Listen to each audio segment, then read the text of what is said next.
Okay, wonderful. Thanks, Jenna. Okay, perfect. Okay. So, welcome today to this Q&A. I'm anxious to start. Just a couple of general items before we get started. Excuse me.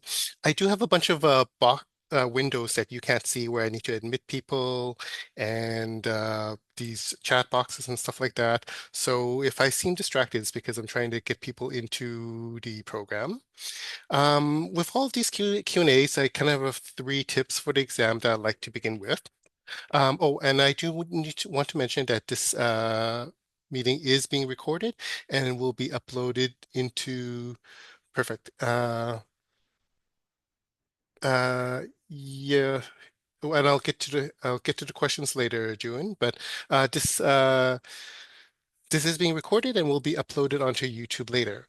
So, for in terms of tips for the exam, I have three tips that I'd like to give at the start of all these Q&As. And the first one is just try to keep calm as possible. If you find that you're speeding through the questions, then you're not reading the questions carefully. That's why I put all those not questions and which ones is incorrect questions in my exams. It's to kind of force you to read the questions slowly. So if you find that you're getting anxious or speeding through reading the questions, making mistakes, then just take 7 deep breaths, 7 being the target for our A1C, and just slow down a bit. Another important thing is that, this is a virtual exam. And so, there's pros and cons to having it at home. But if you're having it, virtual at home, you might as well try to make it comfortable. Now, you can't have, books lying around or textbooks or things like that, but you can make it comfortable yourself. For example, if you find lavender relaxing, then you can have a lavender infuser around. That's no problem.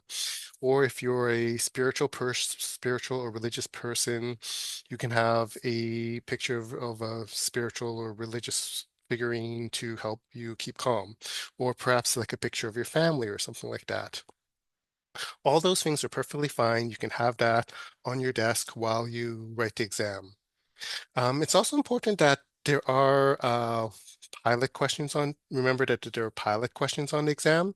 So pilot questions are questions that the CDECB is testing to see if they're good enough for next year's exam. So, but they are worth exactly 0 marks to you, even if you spend the time to get it right. So let's say you get stuck on this question, you spend an hour on it, you get it right. Well, if it's a pilot question, you get exactly 0 marks for it. So if you do get stuck with a question, you can mark it for review and then just go on and, go to the next question. I know there's pros and cons to, having it at home. There are definitely some pros, like in Calgary here, sometimes it still snows in May. And one time there was a snowstorm during our exam. So we had to drive in the snow, park at the university, pay like $15 for parking, walk to the science feeders. Everyone's wet and miserable. So, take advantage of it being home. Yeah. So I see that there are some questions in the chat, and I will get to that. Some people did send in some questions from before. So I'll answer those questions first, and then we'll go to the chat. All right. So let me see here. Is Sophia here? Just want to check. Hold on 1 second. Where's the participant list? 1 second. I'm So, here. oh, perfect. Good. Oh, perfect. Okay, perfect. So thank you for sending in your question. So let's go through this together. So, you had some questions on mixed insulin, which is confusing. So let's give it a try. So let's say you've got patient A, and they're on Humulin R 3 times a day, and 70 units of NPH at bedtime. So how would you say the doctor wants you to switch it to mixed insulin? So in this case, now, Humulin R you probably won't see around anymore. It's a very, very old insulin. I don't even remember the last time I saw it. Same thing with NPH. So for this, how you would do it is you'd calculate a total daily dose. So they're on 10 and 10 and 10 because they're an R 3 times a day plus the 70, and that equals 100 units. So then you would choose now with the insulins, there are mixed insulins. There are two types. Ones that are based on the old insulins, like Humulin R and NPH, and ones that are based on the new insulins, like NovoRapid, Pedra, stuff like that. Because this is using one of the old insulins, you would switch them to the old insulin variation of the mixed insulins. So that'd be like Humulin R mix 30/70. So in this case, because then you have to look at the ratio. And in this case, they're already at a 30/70 ratio, which is convenient. And so for this one, they'd be on Humulin mix. Typically, it's dosed twice a day. So you divide the 100 by 2. So this person would be on Humulin mix 50 units BID. Does that make sense, Sophia? Yeah, that makes sense. Thank you. Okay, perfect. So let's do another example, patient B.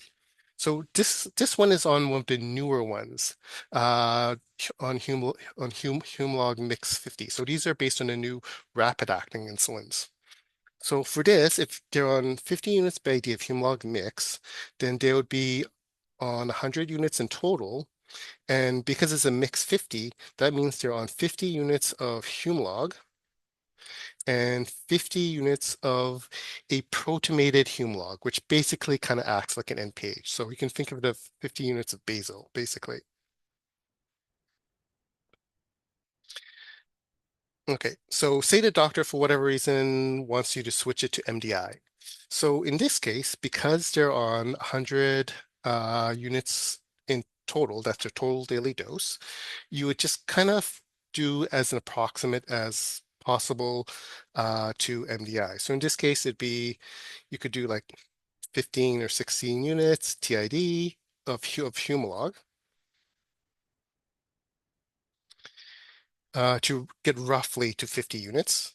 And then for the 50 units of basal, you would just kind of choose something that's long acting. I'd probably choose something like Tresiba or something like that.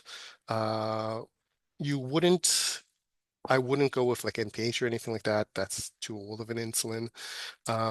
Something like Tagere would be an okay option as well. I think Tresiba is better in this case. And then, so that's how you would switch them from mixed insulin to MDI insulin. Does that kind of make sense, Sophia? I think so. So it's just like you're kind of splitting in half for each direction. So it depends because like here, let me go to the website. Uh because some of the mixes are like 30/70 or 60/40 or 50/50. So here, let me go to 1 second. Boom, boom, boom, boom, boom, boom, boom.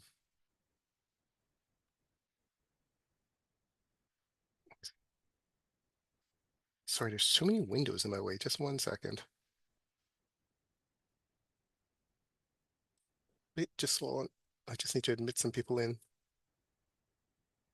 Okay, let me just get rid of this and move this here. Okay, now I can actually see my own website. Let's go to appendices. So if you look at this one here, so for the premixed insulins, as again I mentioned, there's kind of like two types. The older type that's based on like Humulin R and the older insulins, that's like your Humulin 30/70s, the Novolin 30/70s, 40/60, 50/50, and then you've got the new ones, the insulin analogs. Those are based on the rapid-acting insulin analogs, and so Novomix, Humalog 25, Mix 50. So that depending on like what ratio they're at, that would determine you would try to copy that ratio basically as best as you can, whether you're going from or to. Yeah. Do you want to create an example and we can work through it, or does that make sense? That makes sense. Thank you. Okay. If that doesn't make sense, type a example into the chat and we can work through it together if you want. Okay. Jasmine, before we move Yeah. on, a few of us in the chat are saying, wouldn't we reduce it by 20% when we're switching? Um, When would we reduce it by 20%? okay, good question. So the 20% rule, it's this kind of unofficial rule that came, and it's because I'm old enough to remember this. So when Levemir first came out, it was like the first like once daily insulin. Because everything before then, it'd be like people would be using NPH. So with NPH, when they switched it from twice daily NPH to once daily Levemir, people were having a ton of lows. And so then they came up with this 20% rule to reduce the lows when switching from twice daily insulin to once daily insulin. Now that's kind of like a unofficial principle or unofficial rule that everyone uses. Like it doesn't apply to a weekly or anything like that. This was based on NPH switching to Levemir. So here, let me take a look at my example. So I I think it thought might when be in you your switch cheat to, sheet. wait, sorry, I thought when you switch to a pump, you also reduce it by 20%. yes, that's a different principle. So Oh, here, let me answer Nat's question and I'll get to your question, Emma. Yeah, yes, it's in my cheat sheet somewhere. And you would do that in real life to prevent people from getting lows. So, but in this case, let me see here. So in this case, you wouldn't reduce it by 20% because you're going from once daily to twice a day. So that's the reverse. So you wouldn't reduce by 20%. And this one, you're going from twice a day, technically to once a day. So you you could consider it, but technically speaking, that was it's kind of so this would be a kind of a clinical judgment call. Um, that's not really NP. Yeah, you could like it wouldn't be a bad idea to reduce it by 20%. So yeah, that is a good point because you are going from like a NPH-like medication to Tresiba. So yes, in this case, you could reduce by 20%. That's a good Yeah, that's a but who good cares call. about real world? What will the exam want? That's all I care about. I don't care about real world. I know real world. What does the exam want? For the exam, in this case, it's hard to know what the CDECB is thinking of sometimes. Um, Well, I guess if an option without 20% is the only option, then obviously that's what you choose. But if there's a choice mhm. of 20% or not, I think you go with the 20% because the whole point is to avoid hypo. Yeah, I think that's a reasonable way to do it. Yes. That's what I would do on the exam. It's interesting because you did allude to the fact that there was a lot less insulin calculations recently. So let's just hope there Hmm. isn't one. Hopefully, yeah. If it's not, what after the exam, I'll open up a post-exam forum, and you can't now for the post-exam forum, you cannot talk about the questions exactly. We all sign a thing saying that we won't Yes. talk about the question exactly, but you can say like, hey, there were a lot of insolent questions, or the questions were really unfair, or the questions were very fair, or your opinion of it is totally okay on it. Yeah. I, I Um.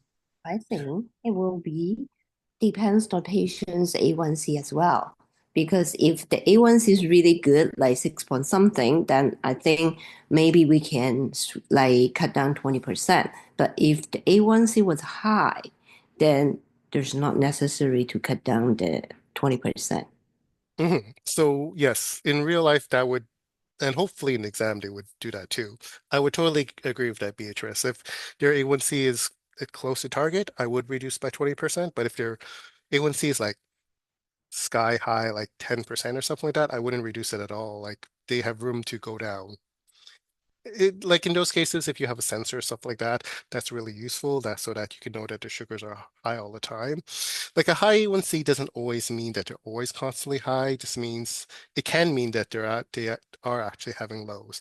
But in general, most of the times when they have a high A1C, it means the sugars are generally high. Um, yeah. Now where was I? Just to quickly answer your question, Emma. So for insulin pumps, the reason is different. So, and it's because the method that you're doing it is different. So with when you're doing a subcutaneous injection, what I'm doing is I'm waking up, I'm putting let's say 100 units of Tresiba underneath my skin, and then I'm, going through my day, and as the day goes through, the lump the subcutaneous injection kind of dissolves and gets into my blood and lowers my blood glucose. Now, some of that, because it's in a depot, some of that actually degrades. Like if you kind of think of it as like a ball of yarn, the center of it actually kind of decays a little bit as it slowly breaks off. And then you actually lose some of the dose actually. With a insulin pump, that's different. So for our pancreases, like assuming that you don't have diabetes, our beta cells are constantly testing our sugars all the time and secreting insulin in monomer form, which is quickly very active and quickly degraded. So our pancreas doesn't wake up, dump a bunch of Tresiba, and then go back to sleep. It's constantly, oh, our sugar's a little bit high. I'm going to inject more. Oh, our sugars are low. I'm going to stop secreting. And so then there's no depot. And so it's that insulin is used more efficiently. Now, insulin pumps aren't quite as good as our pancreas, but they're more like our pancreas than a one big depot subcutaneous injection. And so that's the reason why you decrease the dose, because the insulin is used more efficiently. That's different from the whole I'm old and NP when we switched from NPH to Levemir, we had to reduce by 20%. Yeah, so hope that answers your question, Emma. Okay. Oh, and Emma, you're here for the next one too. I noticed the ketone cutoffs. Yes, there's a whole bunch. I think the biggest ones to know are the general one, and the one for Ramadan. I mean, for the exercise and the general one. I showed a resource last time. I think it's still in my after practice exam review. Let me just look it up here. And yeah, like the Ramadan ketone cutoff, I've never seen on the exam. And to be honest, you only have so much memory to memorize stuff. So yeah, I wouldn't memorize that. Ba-boom, ba-boom, ba-boom. Where is it? Ba-boom. I will. I used it in the other Q&A I did, but it's basically the JDR, what used to be the JDREF one. Um, Shoot, let me just Google it.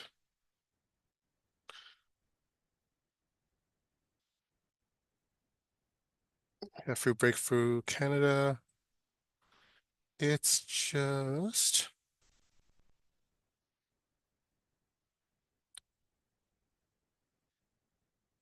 I'll put it in the chat afterwards, but it's just on this. Sorry, just let me get some people in before they get mad.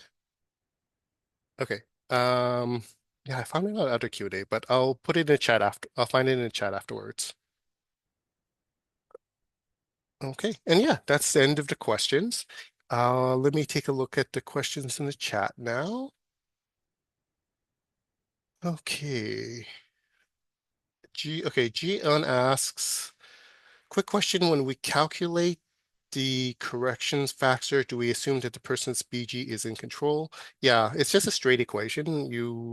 It's just kind of a starting point of where you want to try to have that person's correction factor. Marion, if a patient is 55 years old and they have no cardiovascular disease or microvascular disease, do we still, so I believe the answer is no. Let me just check here. So a good thing for this. Now this didn't work the last time on the last Q&A, but then I've been doing it all day and it was working, so I'm hoping it's working right now.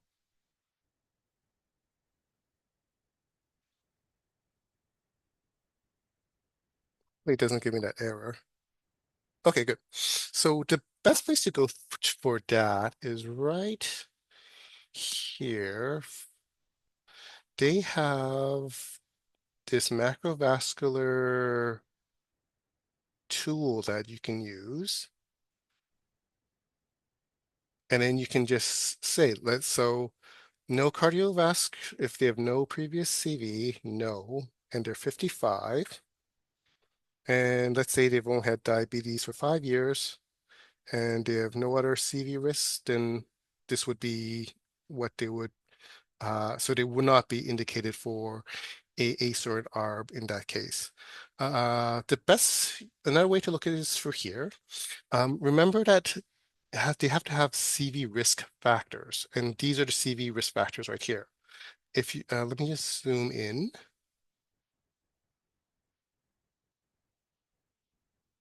So that's triglycerides above 5.2, HDL below 0.9, hypertension, albuminuria, or smoking. Okay. I hope that answers your question, Marion. Yeah, thank you. It's just a bit confusing for me. Like clinically at 55, they must have, but like, according to the guidelines, if they don't have cardiovascular or microvascular, don't add it. So it's just for the exam. But in real life, any 55 will need ACE.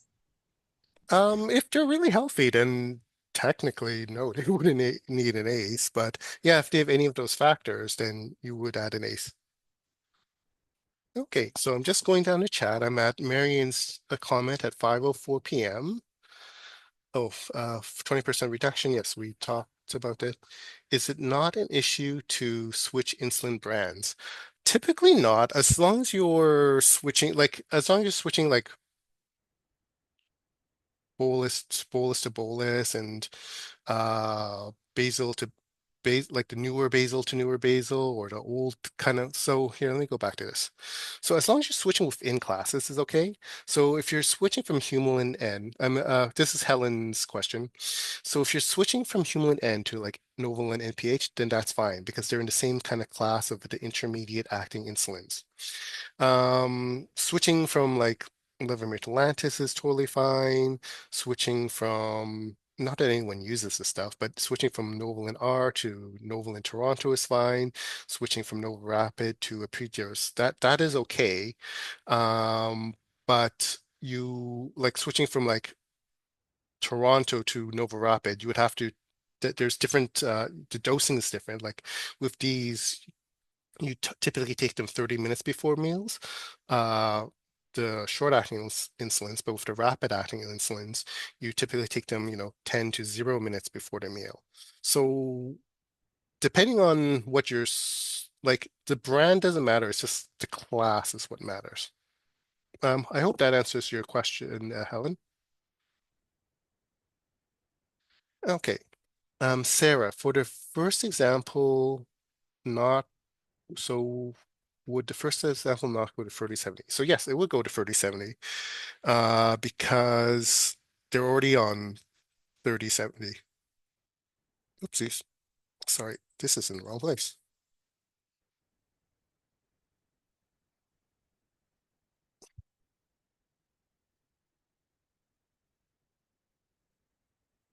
You're completely right. I wrote that wrong. Yes, sorry about that.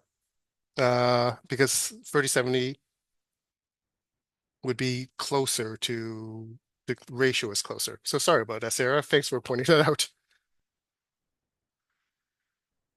That says 25 reduction from MDI to pump. Yes, that's correct. As I explained, the insulin's used more efficiently. You don't have that big depot underneath your skin that just slowly dissolves, Daniette. So yes, that's totally correct.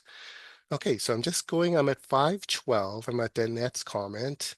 Taylor, is there not a percentage reduction that is needed when switching from mixed to MTI? Yeah, that is a kind of a clinical judgment question. Okay. So Sarah asked, have you seen questions related to calculating insulin dose based on weight, new type 1 diabetes?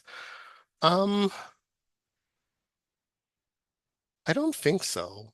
But we could go for an example if you like. Like the BIBIT protocol, it's like 0.4 to 0.5 units per kilogram.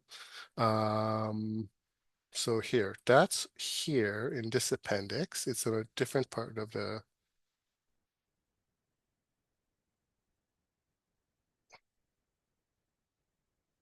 One sec.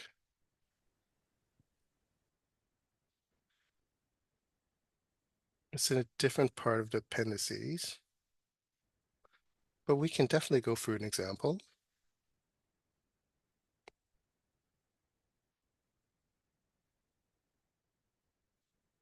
There's also that instant prescription that I have somewhere.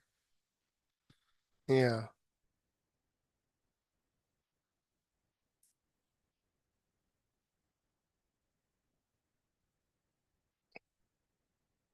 Zero point 0.3 to 0.5 and then divide by.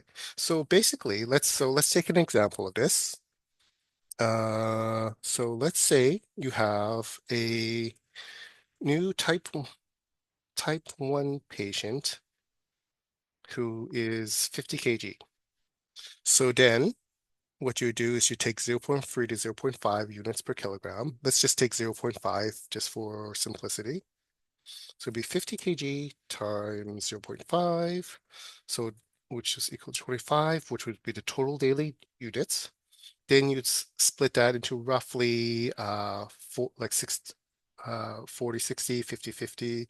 This one, it's 40, 60. So let me get a calculator because I am actually very bad at math, despite being Asian. One second here.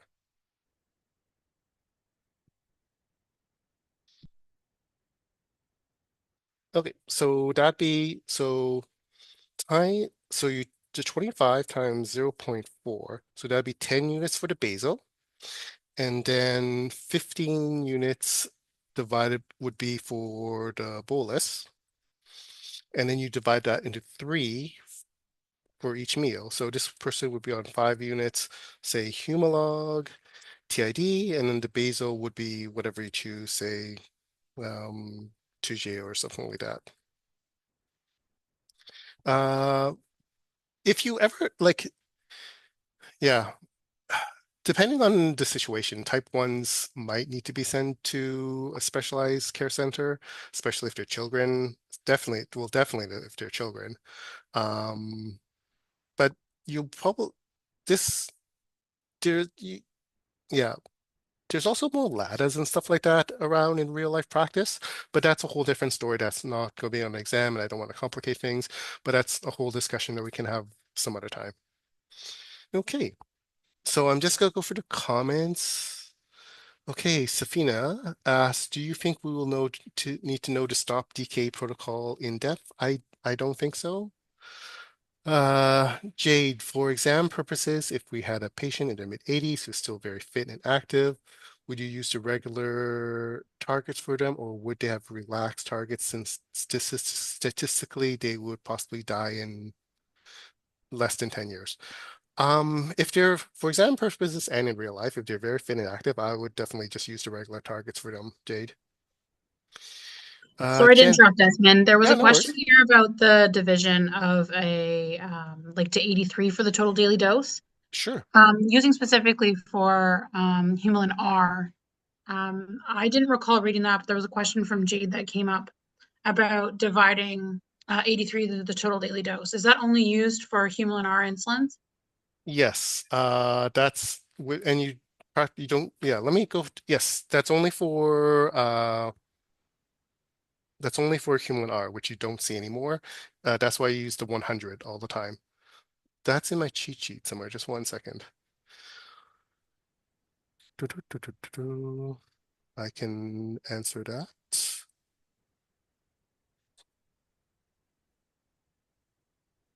Here we go. Okay. Yeah, the 83 is for regular fast-acting insulin. So that's for that's for stuff like no Humulin R, Novolin Toronto, which you don't see anymore. Yeah, hopefully that answers the question? Yes, thank you. No problem at all. Okay. Great questions, guys. This is fun. And yeah, this is, I forgot to mention, there's so much stuff going on. This is meant to be a casual session. Please feel free to jump in and ask questions, and hopefully we learn a bunch from each other. Okay, Jenna, so you think we will be asked on a specific type of insulins, onset, peak duration? That I do think will show up on exam. I think there's a one competency that talks about describes insulin profile or here, let me just look at it. 1 second. So that I do think will be on the exam, and that's why I think this knowing this appendix it will be good. I don't think there'll be like 9 to 20 minutes or 10 to 15 minutes, but just know like 10 to 15 kind of. Fiasp is the kind of outlier here, and that's the fastest acting insulin. But generally you can memorize by class. But let me show you in the start here and then competencies. I believe there is one that talks about, yeah, describes different types of insulins in terms of their time action profile. So I do think that there will be a question or so on that kind of stuff on the exam. Okay, so I'm at 521 in the chat for Sarah's comment. I've seen a particular question for a peak of insulin. Yeah, so yep, I would definitely think that it's going to show up. Munya was asking the 83 divided by TDD. That's for old insulins. Yes, thanks for answering that, Taylor. Yes, oh, thanks for answering that, Jay. Thank you. Okay, Danette asks in the, let me just make this window bigger so I can actually see what's going on.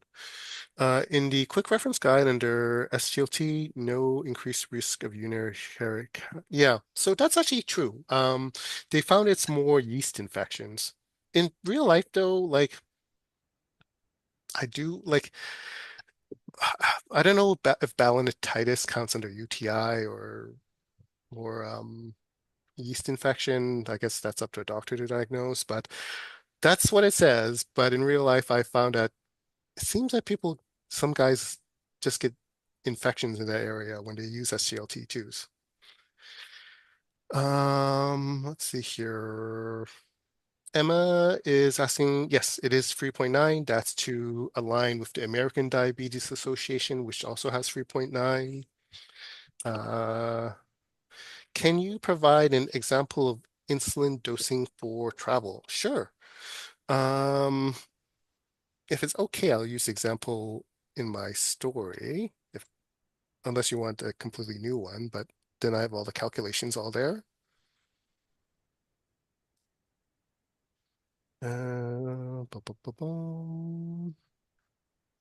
Okay, so you've got Bob here, and he lives in, let's see here, he's traveling, where is he going? Yeah. So he's going from Vancouver to London. And so his regimen right now is Levemir 10 units, which by the way, you can't find anymore. Levemir is being discontinued. Sorry, Levemir, what's this? Let's see here.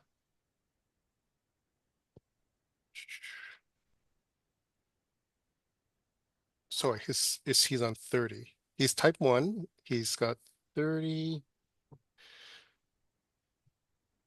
of Levemir and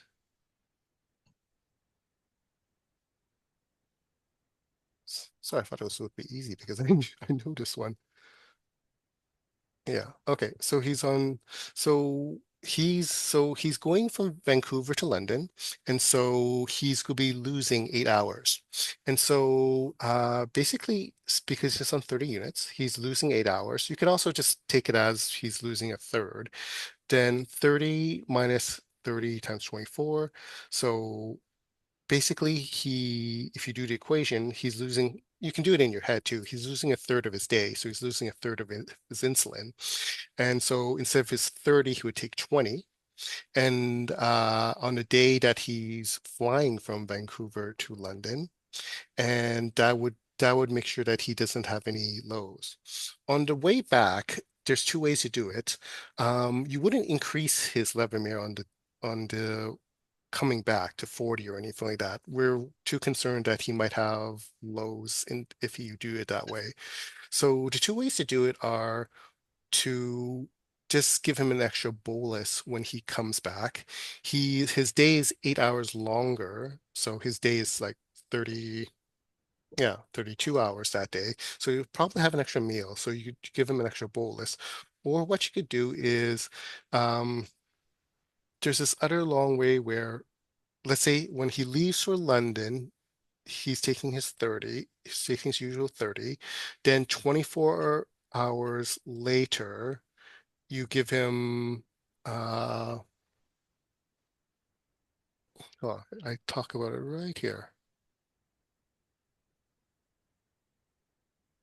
Yeah, you split it up 15 and then 15. So that's another way you could do it, to split it over the 32 hours.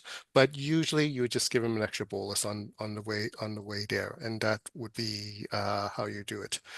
So there's an example here. There's also some more examples just up here in the Saskatchewan.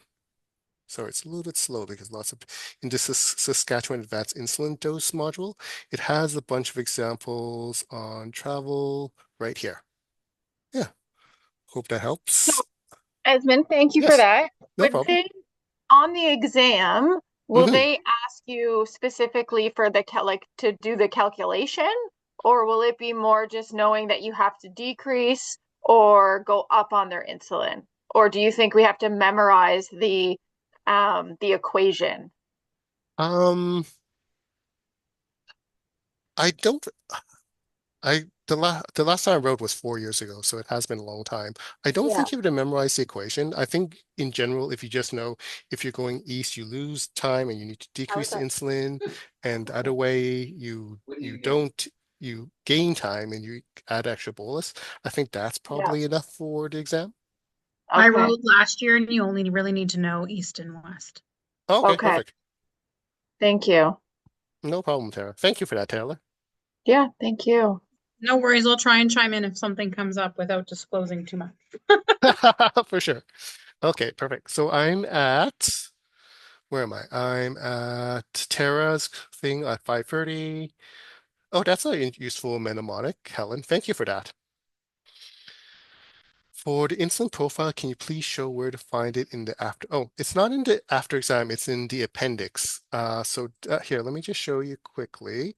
So if you go right here to appendix, you can also find it at the end of the guidelines. It's appendix. Here's the appendices, and it's appendix 6. Yeah. Hope that's what you're looking for info.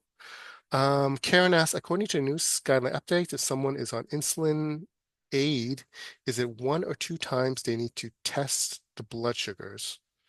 That's a good question. I don't think let's find out, I guess. Is there a specific, who's asking that? Karen, is there a specific page number that you're referencing or something like that? No, I just remember doing a test and I thought I read one place, but two another.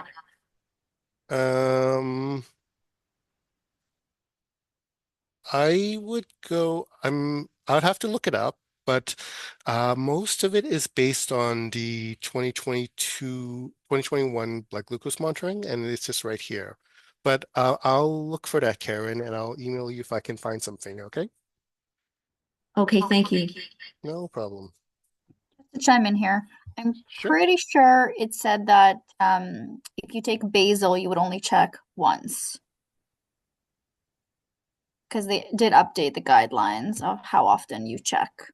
So if you take basal, then you check once. If you take insulin more than once a day, then I think you check 3 times. Okay, thank you. Yeah, should be, yeah. Thank you for that, Nat. Okay. The only time you have to check 4 times a day is if you're a pregnant patient. Mm-hmm. So Taylor, am I right about 3 times then if you take basal? If you take like more than just once a day? Yeah, I read it's only 3 times a day. That was changed to the most up-to-date guideline. Yeah, It's so only once once for basal and then 3 times if you're doing MDI.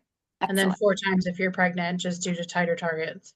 Excellent. Thank you. Okay, my memory serves me right. Awesome. That's good. There are some special circumstances like they're ill or experiencing hypo where you would do it a little bit more right here. But otherwise, yes, that's correct. Okay, perfect. Good questions, Sorry everyone. to interrupt you, Esmond. For the Yeah. exam, Hmm. that would be the newest guidelines then, and not specifically the one from the 2021 update. I haven't seen. So, are you talking about like the Just for blood 2025? glucose monitoring, like I reviewed like the 2021 update, like the cheat sheet. Yeah, From what I'm hearing, it sounds like there's been updates since then.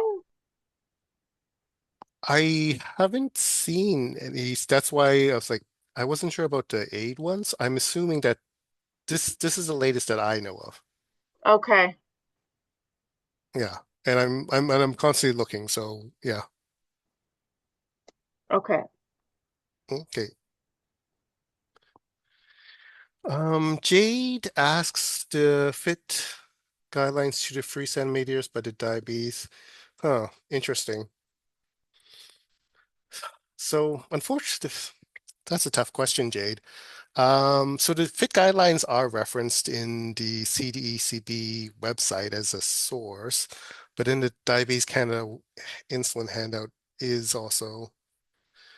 Um, I don't know which one I would go with. I guess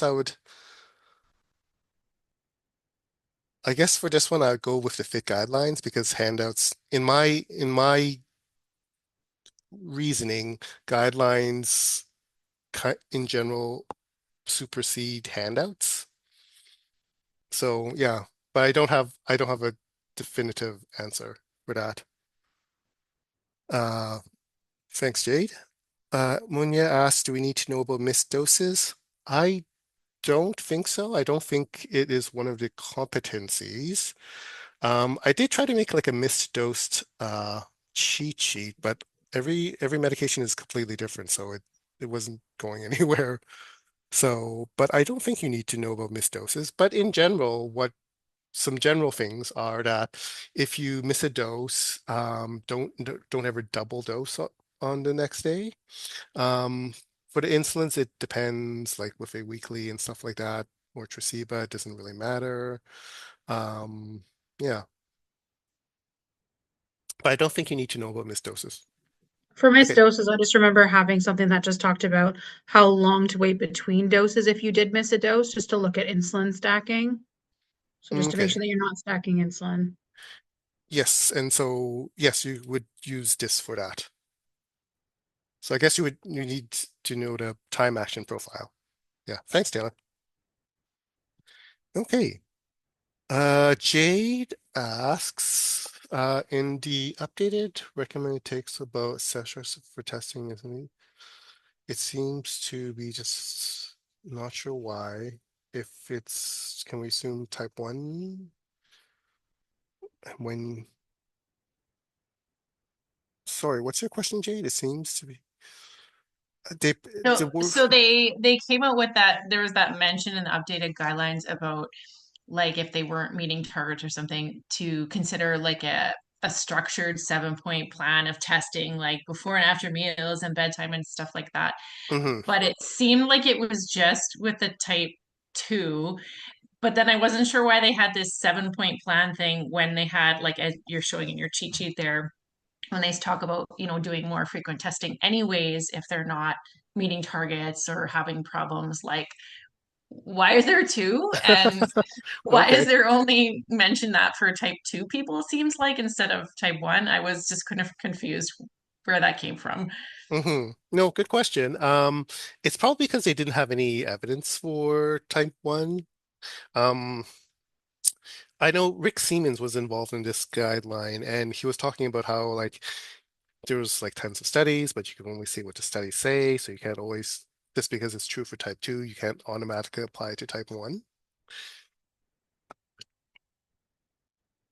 Um, yeah, but yeah, I'm not sure why they also put that 7 point plan in.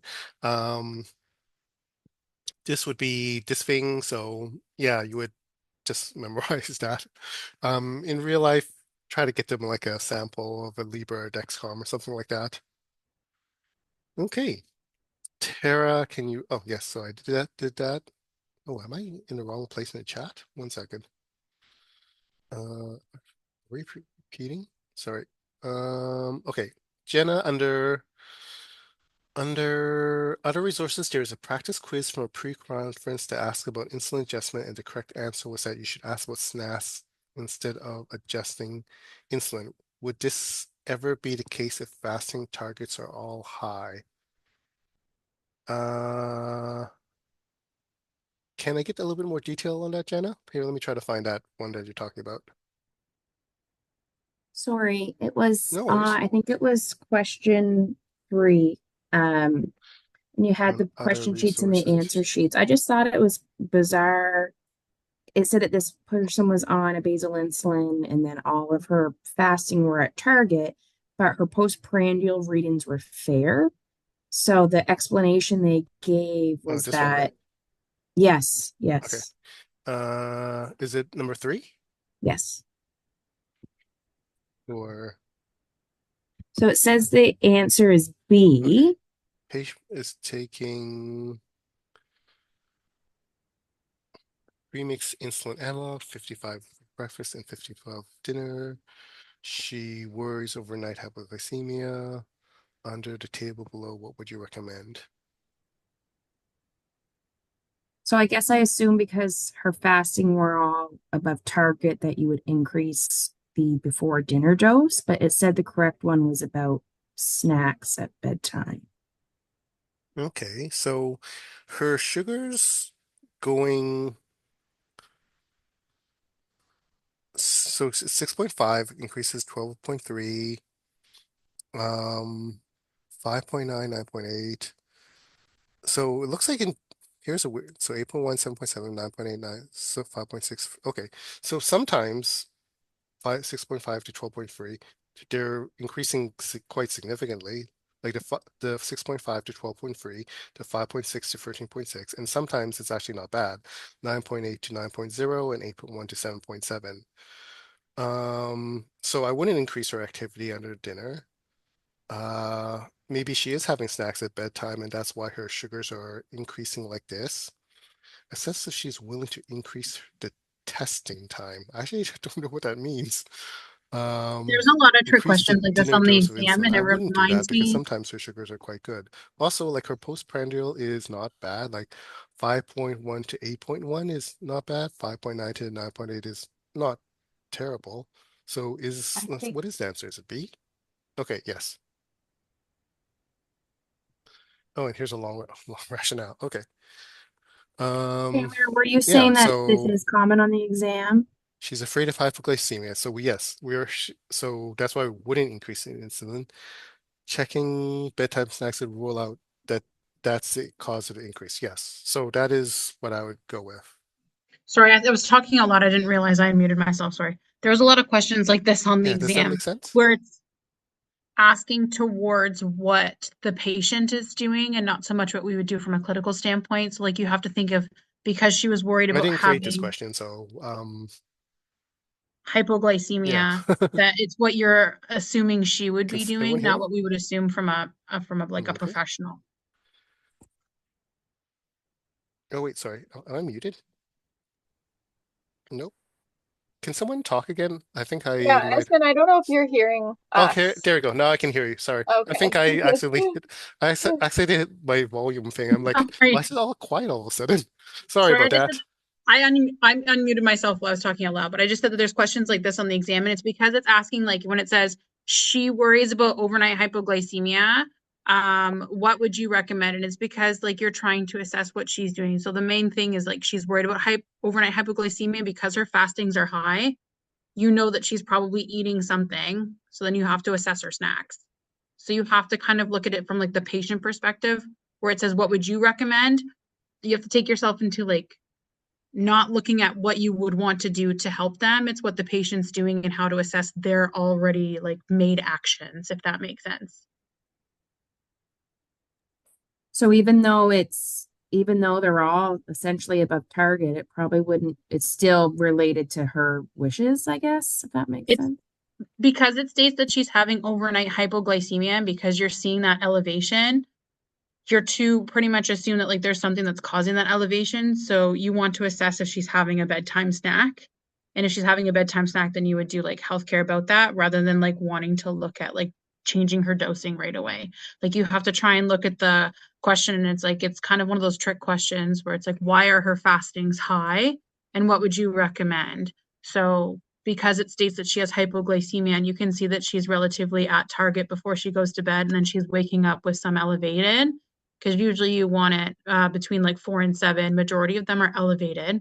So you'd want to assess her snack. I think another thing also is that it specifically goes up from one day to the next when her Mhm. blood sugar is around That's 5, the key 6. thing. So That's the key yeah, thing. so the key thing is that before day 2, it goes like day 1 to day 2, it goes from 6 to 12.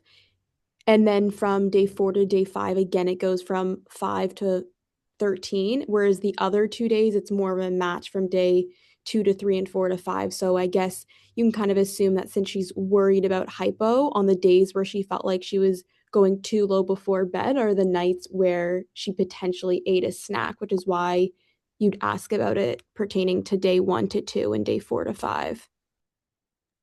So I understand now what you're saying. I just worry for the exam.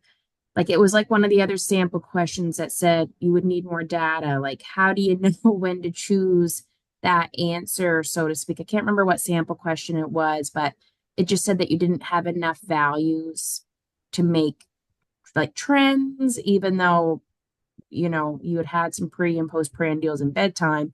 It's just like I just worry, like, how do I know which is the correct answer? So if you can find a trend, then and you can find a trend on this, like basically what this patient is doing, anytime her sugar is below 7 before bed, she's having a giant snack, and that's why her sugars are super high the next day. So you can see that trend.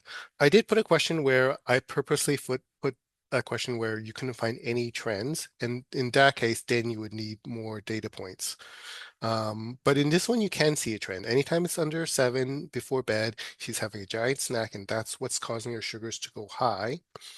And then when her sugars are above 7, she's not having a snack, and it's actually going slightly down at night. Like the 8.1, she's not having a snack, then it goes down to 7.7.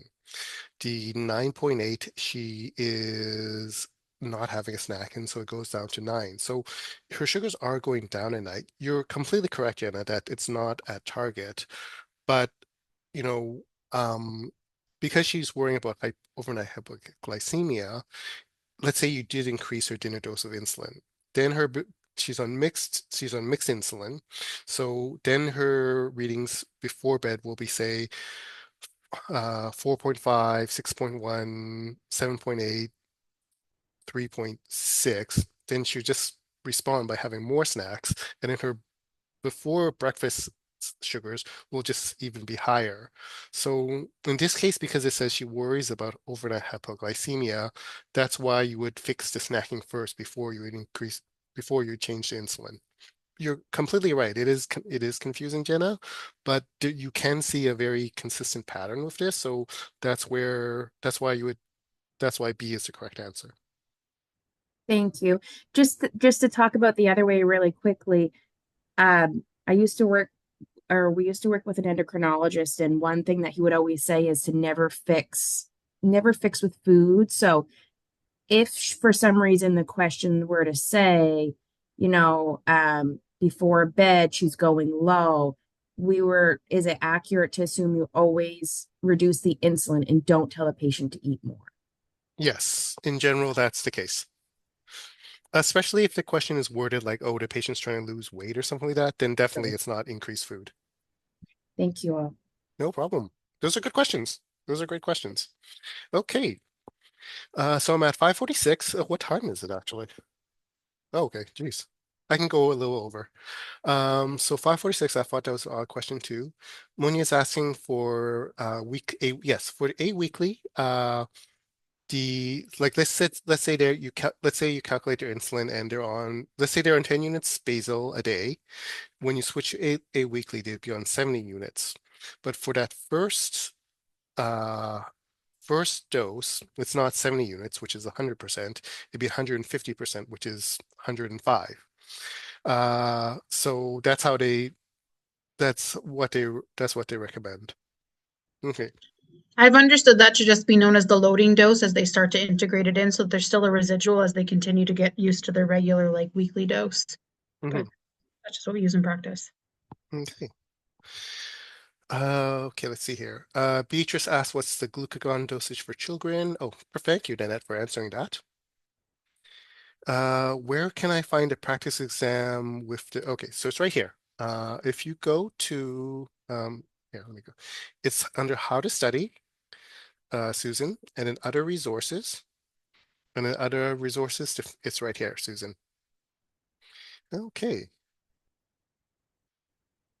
Okay, you found it anyway. Okay, never mind. Okay, perfect. Oh, perfect. We're at 5:56, and yeah. So, any that hour like went by like a flash.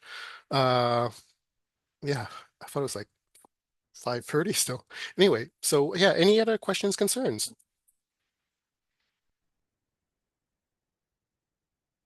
Okay. No problem. No problem. So again, I do have the next 2 days off. So if you do have questions or concerns, please feel free to put them in the exam form. I'll try to answer them as much as possible. Try to just keep calm. Keep calm. Statistically speaking, if you've done my course and done my stuff, you have a pretty good chance of passing. So just try to relax, keep calm, and do your best on the exam. Yeah, and best of luck to you who are writing tomorrow. Okay, see you guys later. Stop share. Then I need to end this, then upload it onto YouTube and meeting for all.